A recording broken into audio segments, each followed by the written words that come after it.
Hai teman, selamat datang di channel Sekate New. Jangan lupa pada teman-teman untuk like, komen, dan subscribe supaya tidak ketinggalan update dari channel ini. Mimin ucapkan terima kasih. Selamat menyaksikan. Malam hari, masih marah sama Mami. Bu Dewi merasa jika anaknya ini terus saja mengabaikannya. Setelah menemani Cantika sampai tertidur, Bu Dewi pun keluar dari kamar cucunya menghampiri Tiara yang sedang duduk sendirian di sofa yang ada dekat televisi besar rumah itu.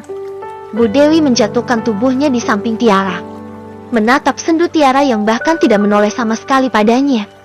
Mami minta maaf, Mami gak bermaksud jahat atau merendahkan kamu. Mami pikir hubunganmu dengan Arkan masih bisa diperbaiki.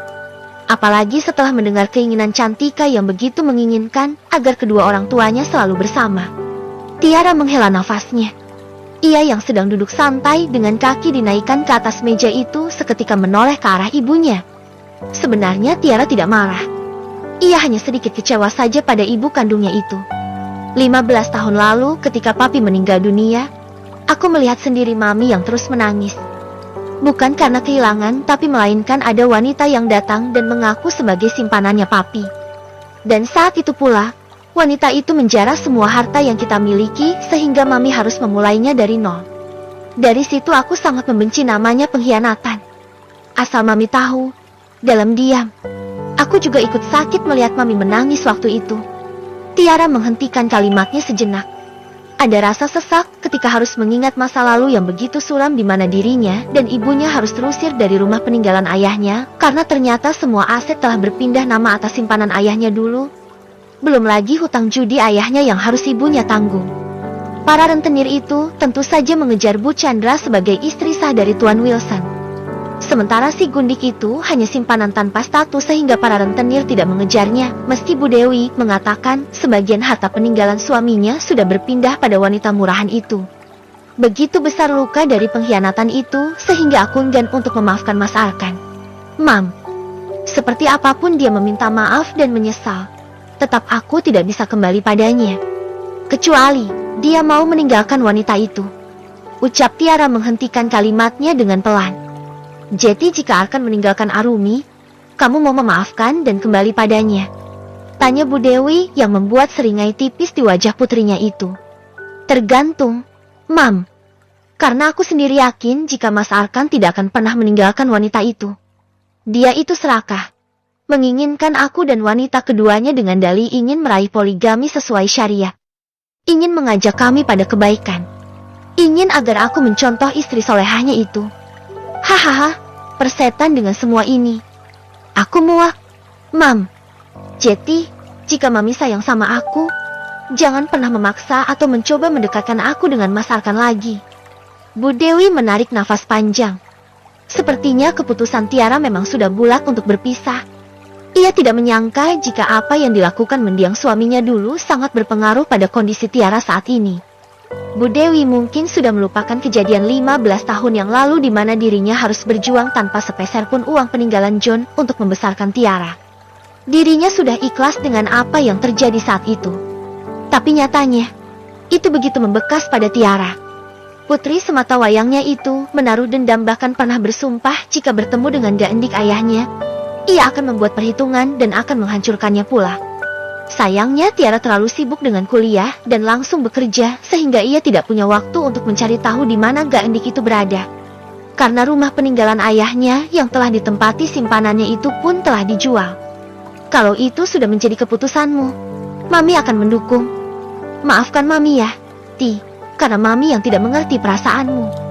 Mami akan selalu mendoakan yang terbaik untukmu. Mami berdoa untuk kebahagiaanmu dan Cantika, ucap Bu Dewi. Tiara tersenyum. Lengkungan indah yang sejak kemarin memudar itu terpatri kembali. Ia memeluk ibunya dengan erat, merasakan nyaman dari sentuhan sang ibu pada putrinya. Terima kasih, Mami. Terima kasih sudah mau mengerti. Maaf jika sikapku yang keras dan tidak sopan ini. Aku hanya ingin meraih kebahagiaanku. Aku yakin bisa hidup bahagia meskipun hanya berdua dengan Cantika. Ucapnya kemudian mengurai pelukan itu. Berdua dengan Cantika? Apa Mami tidak diajak? Tanya Bu Dewi membuat Tiara terkekeh kecil. Iya, bertiga sama Mami deh. Nah, gitu dong ketawa. Mami senang lihat kamu yang bisa tersenyum lagi. Iya, Mam, aku juga tidak tahan ngambek sama Mami. Ucap Tiara yang kini mulai manja. Kepalanya disandarkan pada bahu ibunya. Dasar ambekan. Bu Dewi mengusap rambut Tiara yang tergerai. Suasana mengharukan antara ibu dan anak itu terasa syahdu. Seperti dejavu, Tiara bermanja-manja layaknya anak kecil. Bagi Bu Dewi, Tiara masihlah putri kecilnya meskipun sudah mempunyai anak. Mami kapan pulang? Tanya Tiara. Kamu ngusir Mami? Bulan begitu. Itu warung masan ditutup terus. Nanti besti Mami siapa itu? Buju minten ya. Kesepian lo ditinggal terus. Emangnya kalau Mami pulang kamu tidak apa-apa? Jujur Mami sangat khawatir, apalagi katanya si Arumi itu mau tinggal di sini. Gimana kalau dia jahatin kamu? Bu Dewi sudah mendengar dari Sri, pengasuh sekaligus mata-mata di rumah ini. Sri mengatakan pada Bu Dewi jika istri kedua Arkan itu keguguran dan meminta untuk tinggal di rumah ini. Hahaha. Mami, jangan khawatir. Aku rasa bukan dia yang jahatin aku, tapi mungkin aku yang akan jahatin dia. Ucap Tiara sambil terkekeh. Kamu ini. Jangan galak-galak ya. Kasihan anak orang. Mami jadi penasaran sama wajahnya. Bu Dewi memang belum pernah bertemu dengan Arumi. Jujur ia penasaran dengan wanita yang dijodohkan oleh besannya itu. Wanita yang katanya berhijab syari dan selalu dibilang istri soleha oleh Tiara. Gak usah kenal atau ketemu sama dia. Mam, dia cantik. Ucap Tiara seperti tidak ikhlas mengatakan itu. Masa sih? Mami yakin masih cantikan anak Mami. Kalau cantikan aku, mana mungkin Mas Arkan mau pada wanita itu? Ucap Tiara yang mengakui jika memang Arumi sangat cantik dengan kulit putih bersih dan mata dan alis yang tajam. Persis seperti gadis-gadis dari negara Turki. Anak Mami ini cantik, pintar masak, rajin, keibuan pula. Tapi namanya mau mendua ya, apapun pasti menganggap jika yang lain itu lebih sempurna. Padahal yang di rumah jauh lebih sempurna. Lagi pula ya, kata si Inara aja buat Ceti pelakor itu gak perlu cantik, asal gak tahu diri aja. Ucap Bu Dewi yang membuat Tiara terbelalak. Siapa itu Inara? Mam, tanyanya bingung. Kamu ini kudet banget. Kalah sama Mami. Itu loh yang kemarin diselingkuhi dan selingkuhannya sama sekali gak ada apa-apanya dibandingkan istri pertama. Makanya nonton infotainment dong. Tiara menutup mulutnya, menahan tawa yang hampir meledak. Ternyata ibunya sedang membahas selebritis. Astaga, Mami. Dasar ibu-ibu tukang gosip. Ucap Tiara sambil tertawa terbahak-bahak. Obrolan itu akhirnya merembet sampai kemana-mana. Membuat kedekatan Tiara dan Bu Dewi begitu akrab seperti biasanya. Banyak yang Tiara curhatkan pada ibunya hingga tak terasa waktu semakin larut. Tiara senang, setidaknya beban di hatinya sedikit berkurang karena sang ibu yang kini mendukung apapun keputusannya. 2 hari telah berlalu. Bu Dewi sudah pulang ke Depok, tempat tinggalnya. Cantika seperti biasa sibuk dengan sekolah dan lesnya. Juga Tiara yang sibuk dengan pekerjaannya mengurus rumah serta berangkat ke kantor. Arkan sendiri masih cuti. Mungkin pria itu mau fokus mengurus istri keduanya yang baru saja pulang dari rumah sakit. Masa bodoh, Tiara tidak peduli dengan keberadaan mereka berdua. Lebih tepatnya bertiga karena sejak kemarin ibu mertuanya pun menginap di rumah ini. Tiara tidak mau ambil pusing. Ia hanya fokus beres-beres rumah sebelum berangkat kerja dan membuat sarapan serta bekal untuk dirinya dan Cantika saja. Untuk yang lainnya, ia tidak peduli. Tiara tutup telinga, meskipun ibu mertuanya selalu marah-marah karena Tiara yang begitu perhitungan dengan tidak mau memasak untuk yang lainnya. Arkan yang mengerti perasaan istri pertamanya yang ternyata belum menerima keberadaan Arumi, memaklumi itu semua. Ia meminta ibunya agar tidak terus-menerus menyalahkan Tiara. Soal makan, ia pesankan catering untuk siang dan malam. Daripada ribut, lebih baik ambil yang simpel saja, begitu kata Arkan. Kebangetan memang istrimu itu, Arkan. Bisa-bisanya hanya bikin sarapan sedikit saja buat dia sama Cantika. Perhitungan sekali si Tiara itu.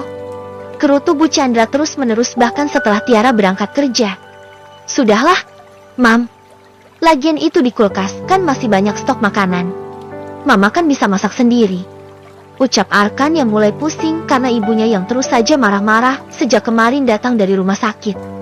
Jadi kamu nyuruh Mami masak? Begitu? Kesal Bu Chandra. Arkan memilih diam, malas meladeni ibunya. Maafkan Arumi ya. Ma, kalau Arumi sudah sehat, nanti Arumi yang masak buat Mama dan Mas Arkan. Ucap Arumi pelan. Ia merasa tidak enak hati karena tidak bisa berbuat apa-apa saat ini. Tidak bisa melayani suami serta ibu mertuanya. Bu Chandra yang tadinya sedang marah-marah itu langsung tersenyum. Gak apa-apa, sayang. Kamu kan lagi sakit.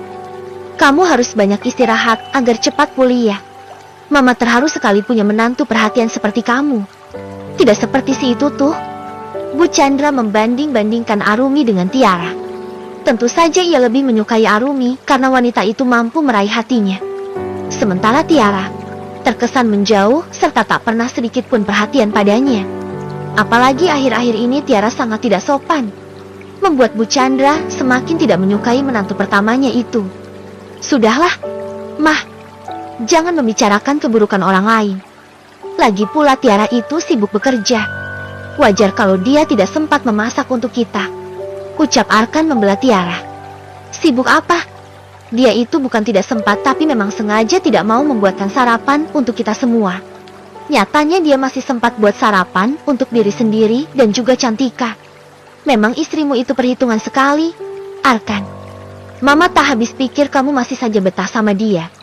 Lebih baik kamu ceraikan saja si Tiara itu. Gak ada gunanya juga.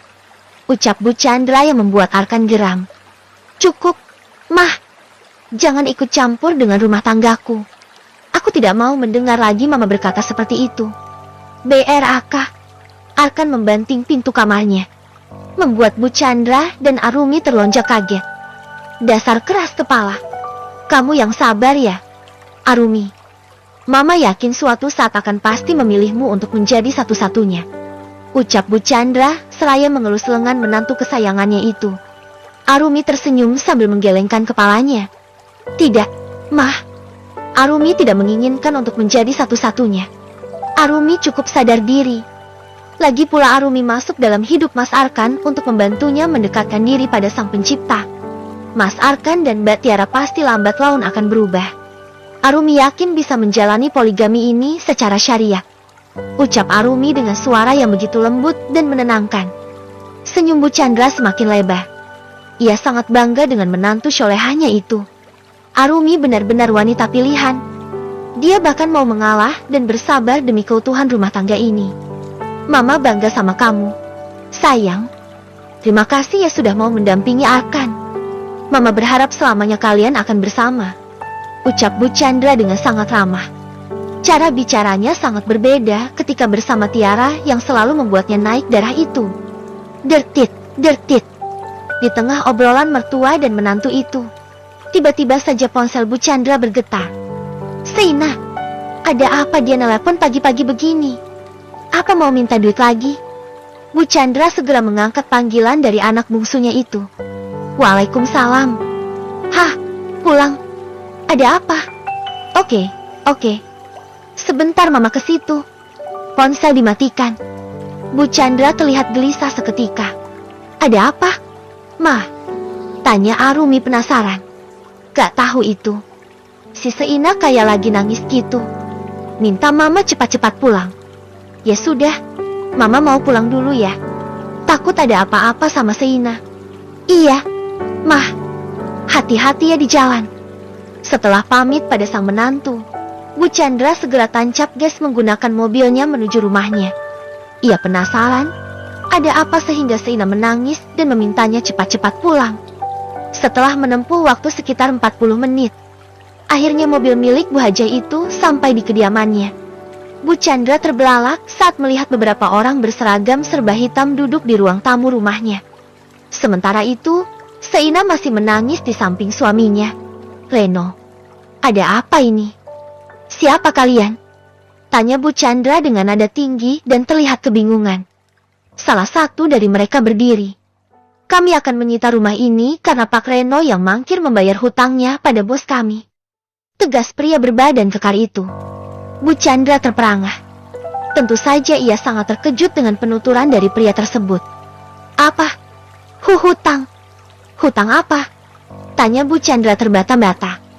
Jantungnya berdegup kencang dengan keringat dingin yang mulai mengalir dari pelipisnya. Matanya mengarah pada Reno dan Seina yang menunduk ketakutan.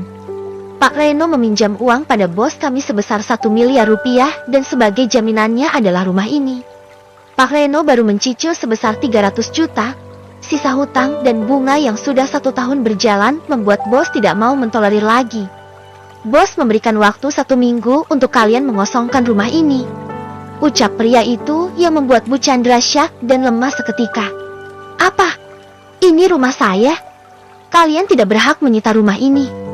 Hutangnya si Reno tagih saja pada orangnya. Saya tidak ada sangkut pautnya. Teriak Bu Chandra sambil memegang dadanya yang terasa sakit. Kami tidak peduli, Nyonya. Surat rumah sudah ada pada bos dan kami bisa mengusir kalian saat ini juga. Namun bos masih berbesar hati untuk memberikan tenggang waktu sampai 1 minggu. Jika kalian ingin rumah ini kembali, maka dalam 1 minggu kalian harus menyiapkan uang sebesar 1 miliar 100 juta. Jika tidak, maka kalian harus hengkang dari rumah ini. Paham? Ucap pria berkepala pelontos tanpa rasa iba sama sekali. Apa?